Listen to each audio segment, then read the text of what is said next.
बाद हमने देखा कि आयरलैंड के खिलाफ सीरीज़ में उससे कबल जो सीरीज़ हुई उसमें आपको 10 ओवर्स के बाद बॉलिंग दी जाती थी। आज जो है वो मुख्तलिफ कंडीशन में इंग्लैंड के खिलाफ आपको ऊपर वाले ओवर्स में बॉलिंग दी गई, जिसका आपने भरपूर फ़ायदा उठाया और आप इसके स्पेशलिस्ट भी माने जाते हैं। तो क्या समझते हैं कितनी हेल्प आपको हुई, मदद मिली बाबर आजम से, और जिन्होंने ऊपर आपको बॉलिंग का मौका दिया और 4 ओवर में 19 रन की 2 विकेटें ली? देखें, समटाइम्स ऐसा होता है कि कभी प्लान जो है आपको प्लान से चेंज करके भी बॉलर्स को यूटिलाइज करना पड़ता है। और एज ए कैप्टन, अगर मैं भी कैप्टन होता मैं भी देखता कि मेरे बॉलर्स कहाँ का कारआमद साबित हो सकते हैं। सो वो जो आयरलैंड था उसमें तो डिफरेंट चीज़ें हम ट्राई भी कर रहे थे और डिफरेंट तरीके से भी अप्रोच कर रहे थे। सो जैसे जैसे आई थिंक वर्ल्ड कप के करीब आते जाएंगे उस तरह सबके रूल क्लैरिफिकेशन होते जाएंगे और हो भी रहे हैं। बॉलिंग में तो हो भी रहे हैं, आप देखेंगे मोर और लेस इसी तरह की ही यूज़ करेंगे बॉलर्स को। सो समटाइम्स मैं नया बॉल भी कर सकता हूँ अगर कंडीशन सूट करे और कैप्टन को वो हो, और समटाइम्स मैं लेटर ऑन ओवर भी कर सकता हूँ। सो मेरे लिए पहले बॉलिंग करना बाद में बॉलिंग करना कोई मैटर नहीं करता है। पर्सनली अगर मैं बोलूँ तो मैं जहाँ पे भी बॉल मिले मेरी कोशिश ये होनी चाहिए कि मैं उस वक्त उस सिचुएशन को देख के कोशिश करूँ कि अच्छी बॉलिंग करूँ और टीम को थोड़ा सा जो भी फ़ायदा हो सके उससे हो जाए। अच्छा, आई एम इरफान फ्रॉम सुनो न्यूज़।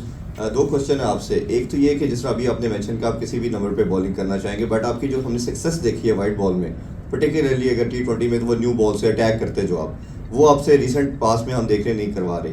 दूसरा ये कि जो मॉडर्न डे क्रिकेट की डिमांड है, बैटिंग में देखें बॉलिंग में देखें, वो अग्रेसिव अप्रोच है। कोशिश बिट्स एंड पीसेस में हमें थोड़ी नज़र आई आयरलैंड के अगेंस्ट, बट वो अग्रेशन हमें बड़ा क्लियर नज़र आ रहा है। आज भी मैच के दौरान बैटिंग में भी नज़र आया, बॉलिंग में भी नज़र आया। तो उस पर क्या काम हो रहा है टीम का? देखिए, यही मैंने पहले जब बात की थी, जहाँ तक मेरे बॉलिंग का ताल्लुक है मैं कंफर्टेबल हूँ कहीं पे भी बॉल करने पे, क्योंकि आप देख लें शाहीन का रिकॉर्ड अगेंस्ट न्यू बॉल और मोहम्मद आमिर का रिकॉर्ड वो बहुत अच्छा है, मेरा भी बहुत अच्छा है, लेकिन एक वक्त में 2 बॉलर ही कर सकते हैं। सो वो मुझे कोई उससे फ़र्क नहीं होता। हालांकि मेरे से बात की है कैप्टन ने भी और कोच ने भी, तो उससे मुझे कोई फ़र्क नहीं पड़ता शुरू में करूँ या मिडल में करूँ। और जो आपने दूसरी बात की है, मैं पर्सनली आप मेरे से सवाल करें तो हमें इंटेंट हमेशा से हमें लगता है कि उस तरह नहीं है जिस तरह होना चाहिए, लेकिन आप देखें ग्लिम्स नज़र आए जिस तरह फ़खर ने जाके खेला, उसको पूरी बैकिंग है कि जाके जिस तरह खेला है। सो आई थिंक मुझे ऐसा लगता है अगर आप अपोजिशन में प्रेशर डालें स्टार्ट से ही तो वो और अंडर प्रेशर हो जाती है, और एंड में जो आपके पास 13-14 रन रेट 12 रन रेट होता है वो 10 से नीचे आता है तो आप चेस कर सकते हैं। और आज आ गया था 10 पे ही था और मैंने और इफ्तिखार ने क्रूशल मौके पे हम आउट हुए हैं, तो वो होना नहीं चाहिए था। यूजुअली जब मैं बैटिंग करता हूँ तो मैं 10 रन जब मैं देखता हूँ तो यूजुअली मेरे दिमाग चल रहा होता है कि किस तरह चेस करना है, और क्रूशल टाइम पे हम आउट हुए। अगर आउट ना होते तो यकीनन हम फिनिश लाइन क्रॉस कर लेते, लेकिन अनफॉर्चुनेट है। और अगर थोड़ी सी कुछ ट्वीक्स और कुछ हैं, क्योंकि इसमें पास स्कोर 180 था, 220 इस तरह नहीं था। सो नेक्स्ट टाइम हम कोशिश करेंगे कि जाके बल्ले बल्ले करें। Naseem Siddiqui, public news. हिमाद, ये बताइएगा कि जिस तरह बॉलिंग आपने शुरू में की, बड़ी अच्छी बॉलिंग की आपने भी आज की, बाकी टीम ने भी आखिर में लग रहा था कि 200 इंग्लैंड क्रॉस कर लेगा, लेकिन आपने उनको कंटेन कर लिया। उसके बाद 2 विकेटें हमारी शुरू में गिर जाती हैं, लेकिन बाबर और अपना फ़खर संभाल लेते हैं। तो मिडल ऑर्डर जो कोलैप्स हुआ, उधर अगर थोड़ी कैलकुलेशन की हो, इतने ज़्यादा रन के मार्जिन से आप लोग हारे नहीं, तो उसमें थोड़ा काम करते हैं कि अगर हम सिंगल डबल्स और साथ साथ बाउंड्रीज, क्योंकि ज़्यादातर तो कैच पकड़े गए हैं, तो इस पर थोड़ा सा काम।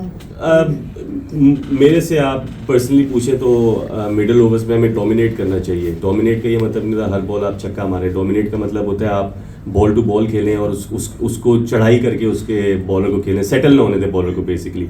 सो हमारा मिडल ओवर्स में बहुत अरसे से ये चीज़ लैग कर रही है, और आप देखेंगे आगे कि हम लोग कुछ ना कुछ प्लान करेंगे कि चढ़ाई कैसे करनी है दूसरी टीम पे, मोमेंटम कैसे लेना है। सो आज मुझे ऐसा लगता है कि वो जो मिडिल फेज था जिसमें हम जिन्होंने मेंशन किया साज भाई ने 37 for 4 थे, वो एक क्रूशल पॉइंट था, और जहाँ पे मैं और इफ्तिखार बैटिंग कर रहे थे 2 क्रूशल पॉइंट्स थे।